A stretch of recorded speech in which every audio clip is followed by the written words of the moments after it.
Buenas noches a todos y agradezco muchísimo las generosas palabras de Peter Goettler, un querido y apreciado amigo. Quiero felicitar también al Cato Institute por esta extraordinaria conferencia, a mi amigo Ian Vázquez, a mi amigo Agustín y a todas las personas que hacen posible, de todas las personas que están detrás de esta maravillosa organización.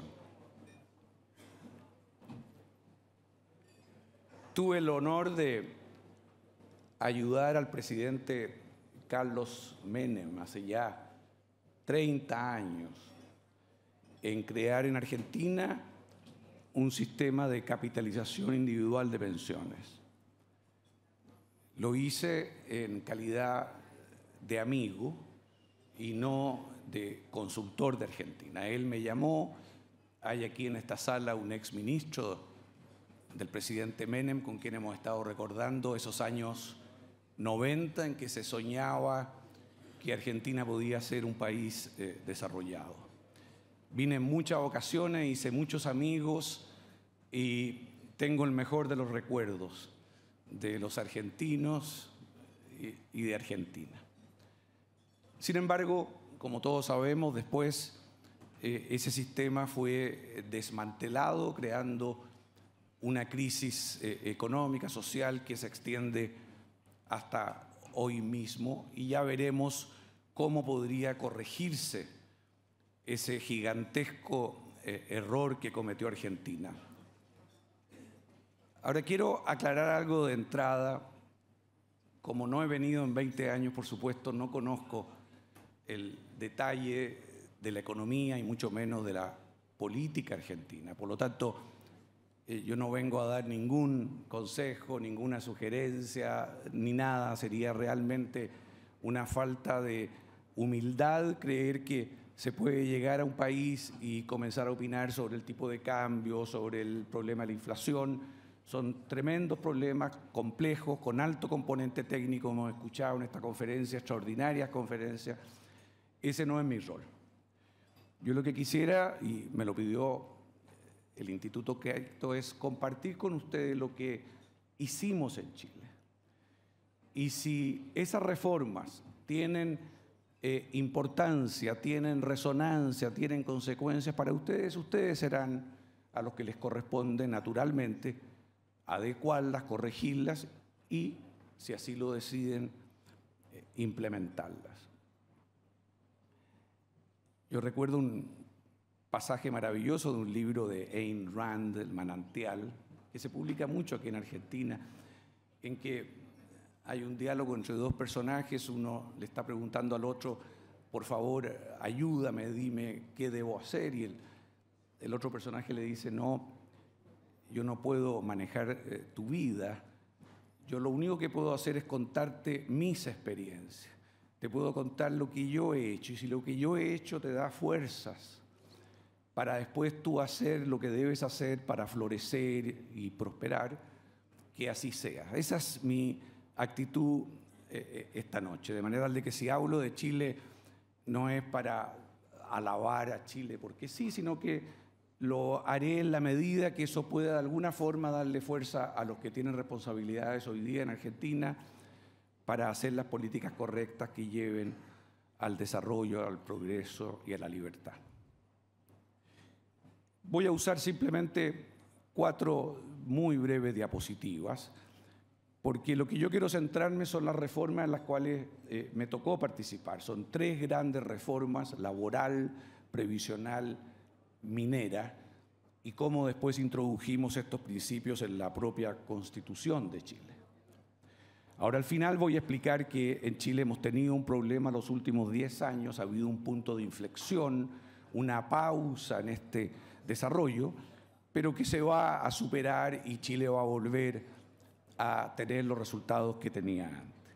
Nosotros en Chile, en 1975, un grupo de economistas liberales clásicos, decidimos trabajar con un gobierno de naturaleza excepcional, producto de una crisis histórica de muchas consecuencias que no vamos a tratar aquí, por supuesto. Yo he escrito un libro sobre esa crisis y quien quiera lo quiera recibir, ya sea en español o en inglés, está disponible gratis en mi sitio web.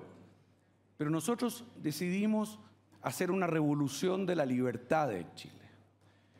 En ese momento, los rankings de libertad económica, como ustedes pueden ver, de 54 países, Chile era el último de la tabla, era el país número 54 del mundo. El número 53 era el Congo, un país africano.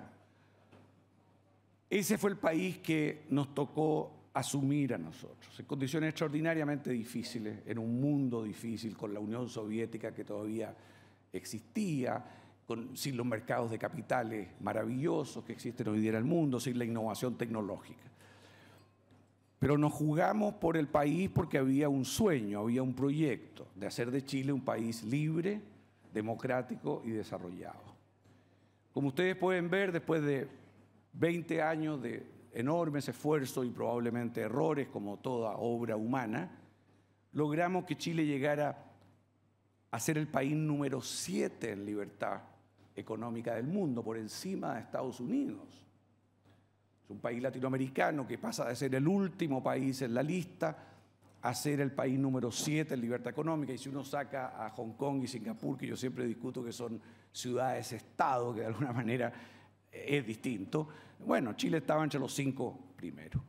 Ahora, esa libertad, y esa es la maravilla, produce consecuencias. La libertad produce incentivos económicos que llevan a la inversión y al crecimiento económico.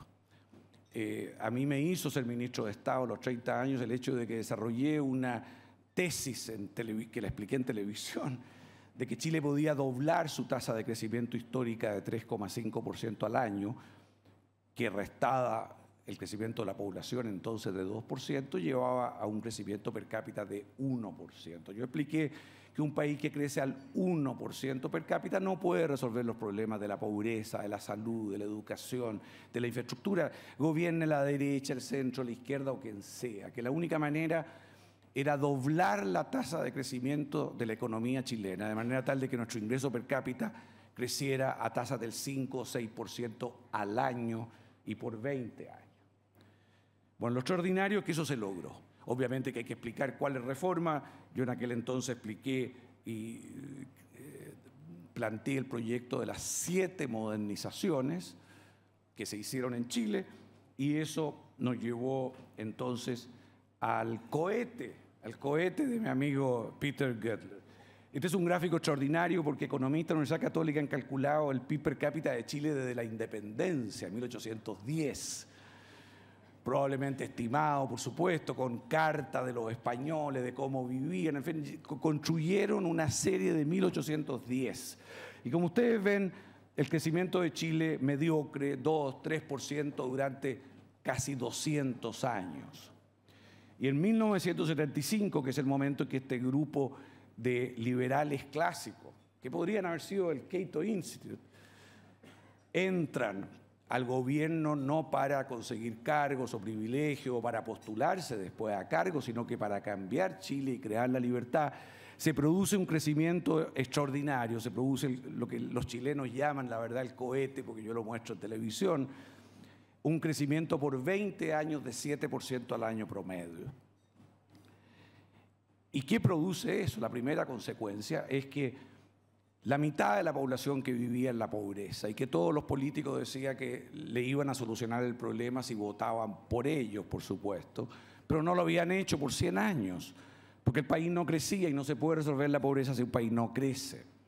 Bueno, nosotros bajamos la pobreza de la mitad de la población, que vivía una vida de silenciosa desesperación, con niños que se morían de enfermedades, con pésima educación, sin acceso a los bienes que hoy día permiten tanta satisfacción individual, la bajamos a 8%. Entonces, son cifras oficiales del Banco Mundial, de la CEPAL, etc.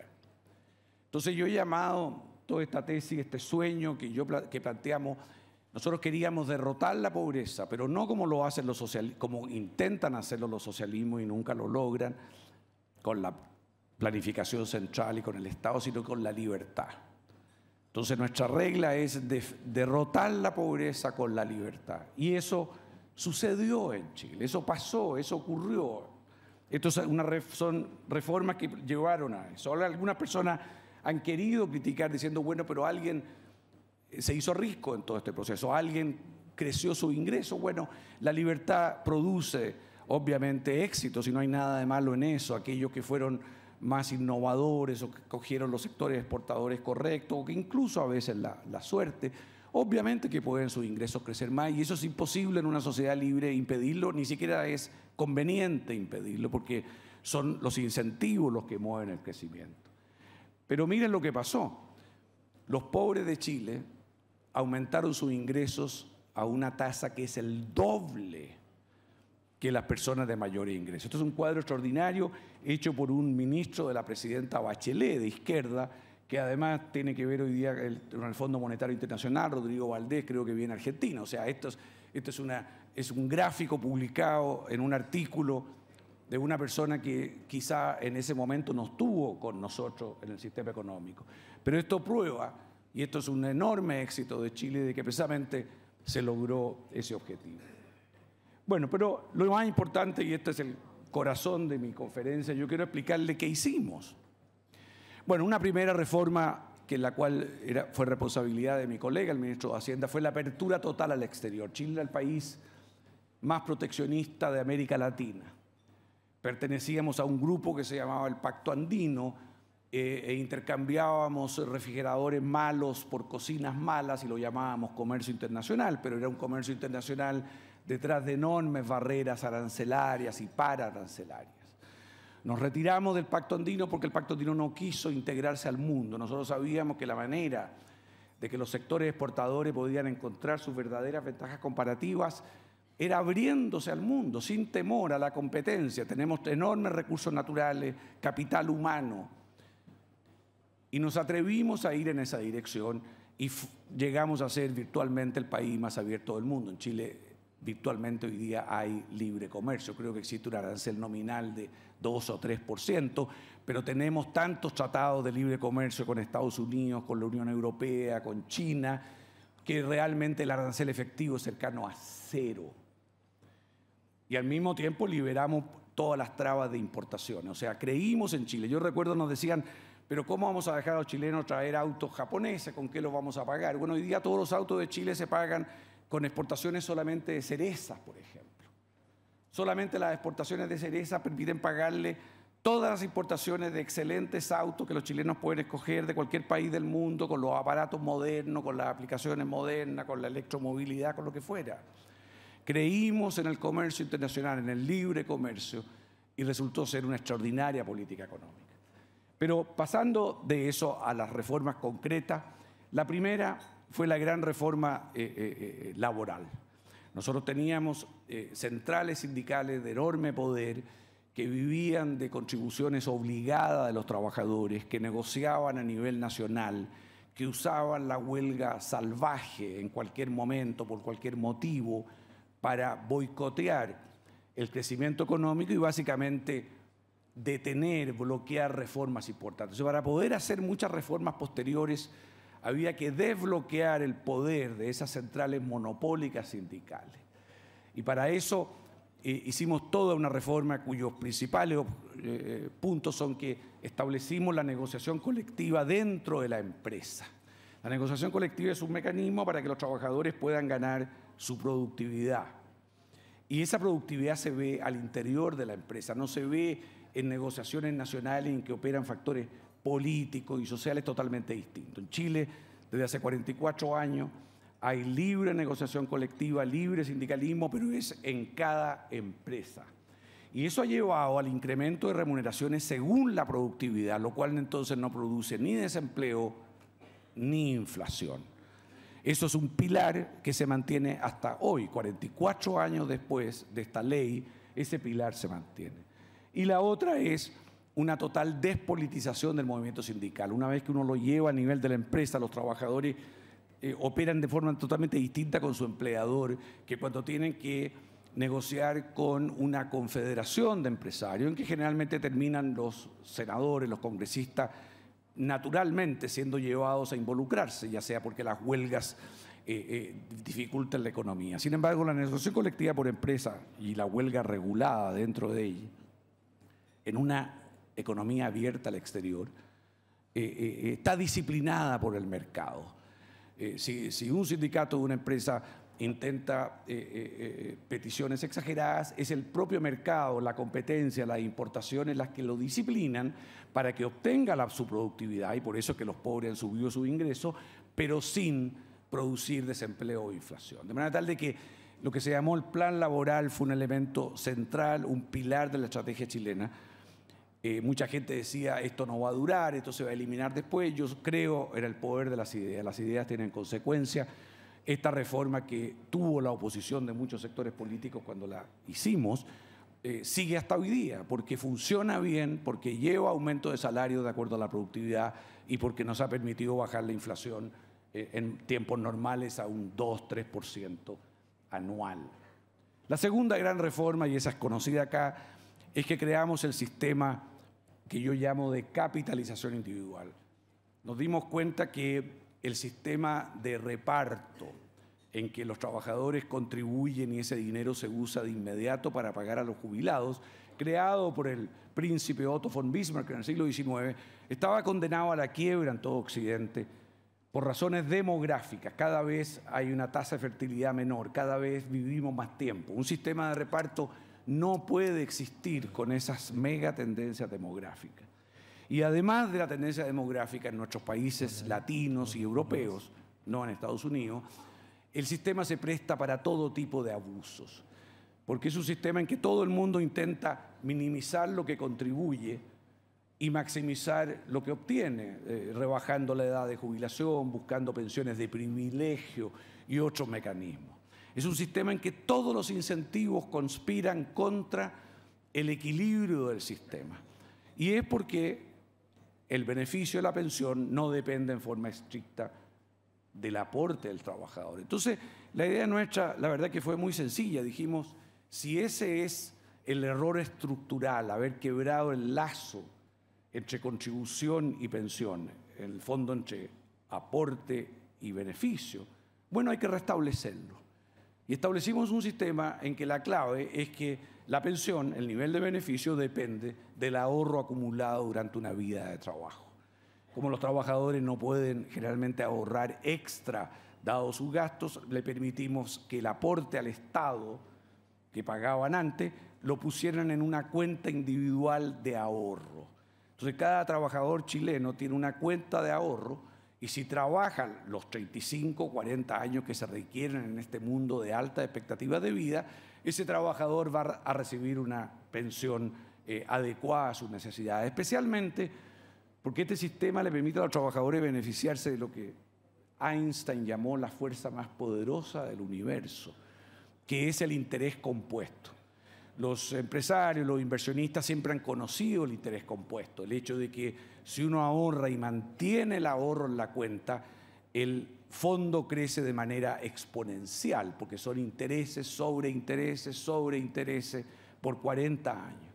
Pues bien, nosotros le dimos al trabajador la posibilidad de beneficiarse de la fuerza del interés compuesto. Y hoy día los estudios destacan y señalan que de cada 100 pesos que tiene un trabajador chileno, 80 provienen de la rentabilidad que le ha dado el sistema de capitalización y 20 provienen de sus propios aportes. O sea, en algunos casos es 70-30. Pero podemos decir con toda seguridad de que el sistema de capitalización ha triplicado los aportes que hacen los trabajadores. Ese es el poder del interés compuesto. Lo conoce Warren Buffett, of course, muy bien, y todo inversionista en la bolsa. Pero nosotros lo hicimos accesible a 12 millones de trabajadores chilenos. Y ese sistema, basado entonces en el ahorro administrado por el sector privado, regulado, por supuesto, por el Estado para que no hayan abusos ni fraudes. De nuevo, durante 44 años nunca ha habido un fraude.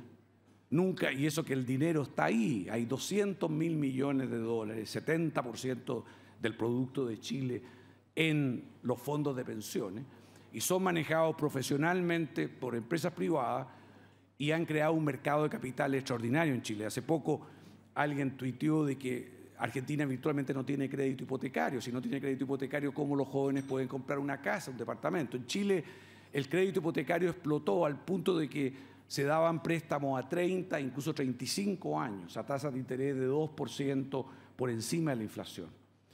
Después de que se hicieron ciertos errores de retirar dinero por la pandemia, que fue un tema muy complejo, esa tasa subió a 5%. Pero Chile hoy día, una persona puede endeudarse a 30, 35 años y ¿quién le financia su casa? Los fondos de pensiones. El crédito hipotecario ha sido extraordinario. Pero lo mismo con la infraestructura, toda la infraestructura de Chile, y se ha mencionado que en Argentina el modelo chileno de concesiones, se permite al sector privado construir carreteras, aeropuertos, puertos, pero al final el que financia eso a largo plazo son los fondos de pensiones a través de bonos emitidos en los mercados a tasas de intereses competitivas. El sistema lleva 44 años, está vigente, se ha hablado en la prensa internacional cada vez que hay un problema cree que se acabó el sistema no se ha acabado, está totalmente vigente en Chile.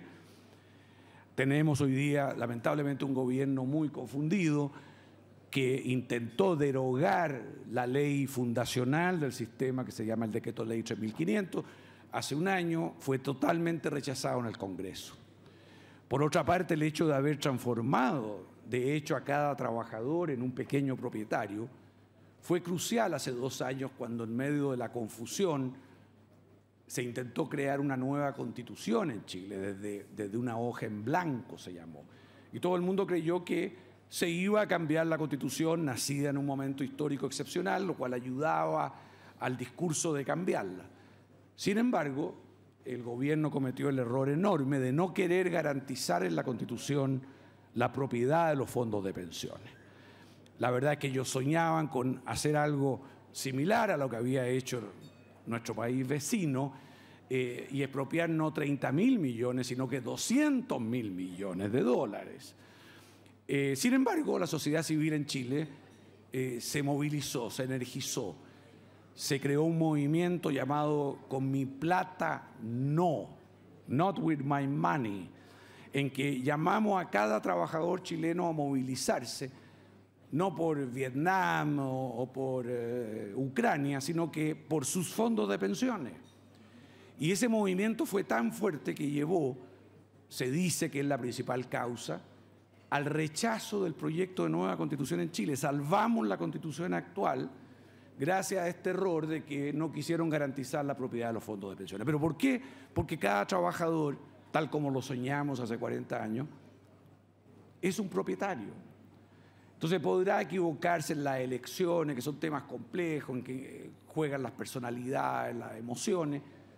Así es la democracia, hay equivocaciones, lo importante es corregirlas. Pero no se equivocan cuando un gobierno propone confiscar los ahorros de toda la vida. Y no se equivoca cuando una constitución no quiere garantizar la propiedad de esos ahorros. Así que de alguna manera el sistema de capitalización... Gracias.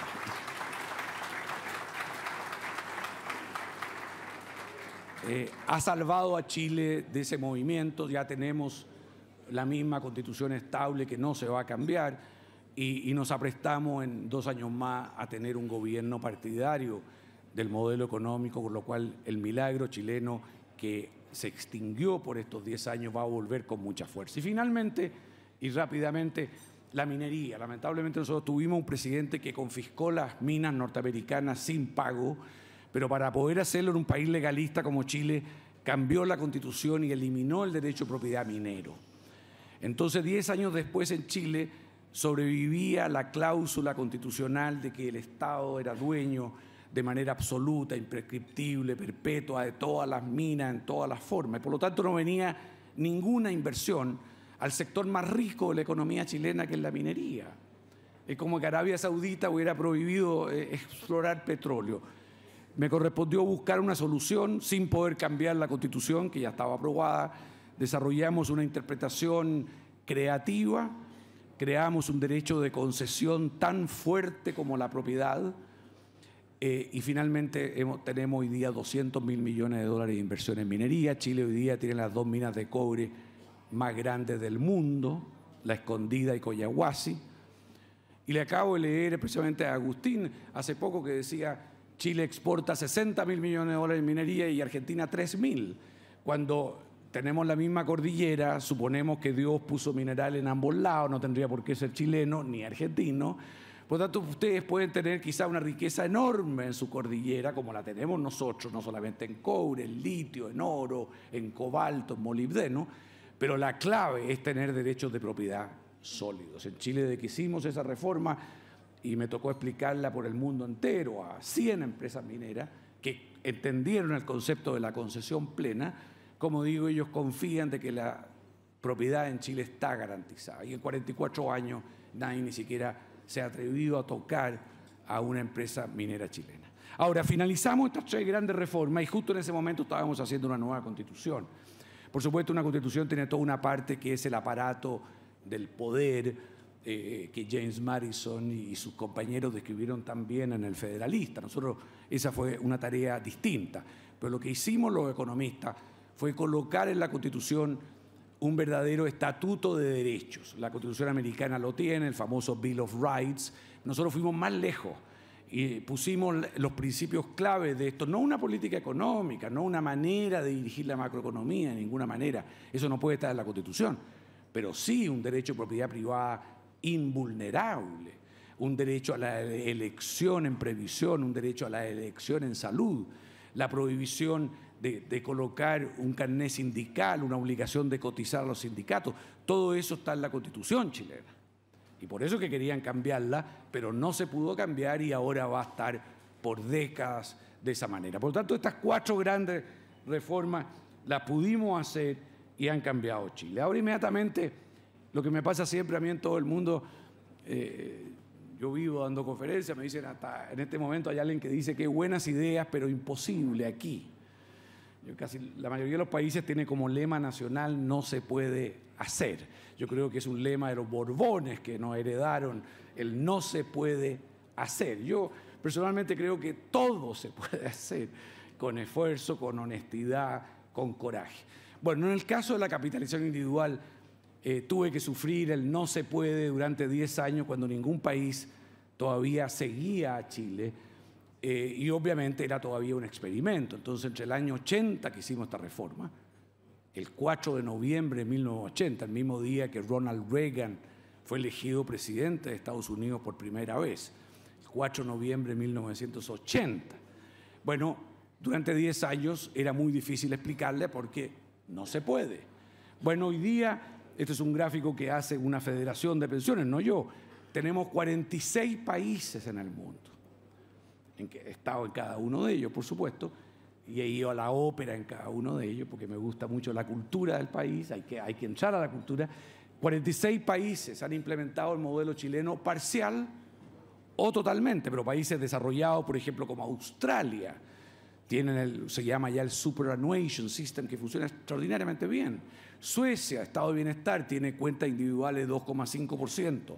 Casi todos los países de Europa del Este, vengo llegando de Eslovaquia, de Lituania, de Polonia, de Croacia, todos tienen parcial o total, ninguno perfecto, si no existe la perfección en esta vida humana, pero todos han avanzado hacia la idea de que hay que ahorrar para la vejez, de que no es posible creer que los estados van a poder mantener a la población adulta, especialmente con las tendencias demográficas que existen.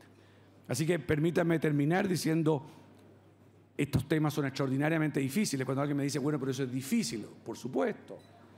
Yo bromeo, las cosas fáciles las hacen mis hijos, ahora incluso mis nietos.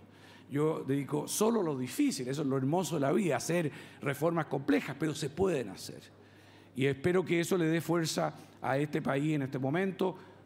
Reitero, no soy experto en este país, no puedo decir nada más que eso, pero sí estoy convencido de que si llegan a hacerse las reformas estructurales correctas, de manera racional, de manera tolerante, de manera honesta, Argentina puede transformarse en un polo de desarrollo extraordinario. Todos sabemos la historia de que Argentina lo fue y perdió el rumbo.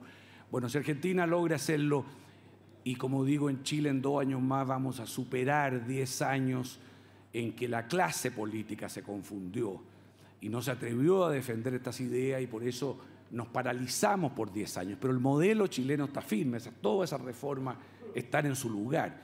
y vamos a tener un presidente casi con seguridad que va a ser partidario del modelo económico chileno. Si lo va a profundizar o no, eso es discutible, eso lo veremos, estamos en eso, pero va a ser distinto. Entonces yo veo levantarse en el horizonte la posibilidad de un polo de libertad en América Latina. Argentina y Chile, dos países que son muy respetados en todo el mundo y en América Latina, dos países serios, teniendo sistemas de libre mercado al mismo tiempo, creciendo aceleradamente. Bueno, eso tendría un efecto sobre Perú, sobre Colombia, sobre Venezuela, sobre Cuba, estuve con Rosa María. En fin, podría ser el principio de la libertad en toda América Latina. Por eso es tan apropiado el título que escogió Peter e Ian y Agustín para esto. Es el renacimiento de la libertad en Argentina y más allá de Argentina. Ojalá también en Chile. Muchas gracias.